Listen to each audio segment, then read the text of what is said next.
அனைவருக்கும் மந்திர வணக்கம். இது பிளாக் மேஜிக் இன் தமிழ்.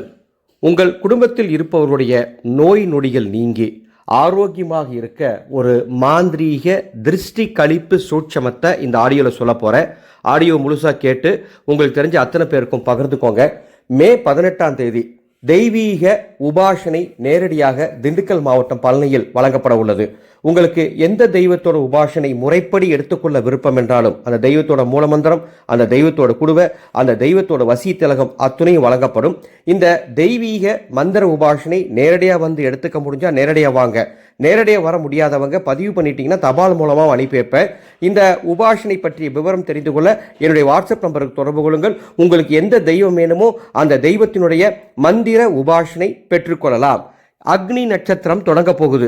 4/5/2025 முதல் 28/5/2025 வரை அக்னி நட்சத்திர காலம்.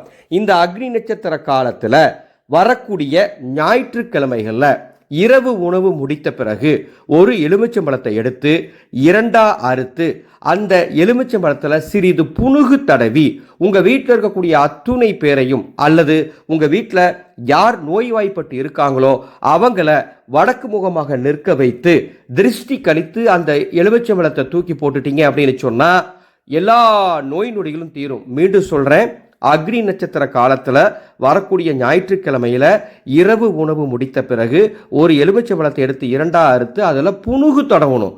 புனுகு தடவி திருஷ்டி கழிக்கணும். யாருக்கு நோய் நொடியால் கஷ்டப்பட்டு இருக்காங்களோ அவங்களுக்கு திருஷ்டி கழிச்சிங்கன்னு சொன்னால் நிச்சயமாக நோய் நொடிகள் நீங்கும். இது ஒரு சூட்சம திருஷ்டி கழிப்பு முறை. உங்களுக்கு தெரிந்த அத்தனை பேருக்கும் இந்த ஆடியோவை பகிர்ந்து கொள்ள வேண்டும் என்று அன்போடு கேட்டுக்கிறேன்.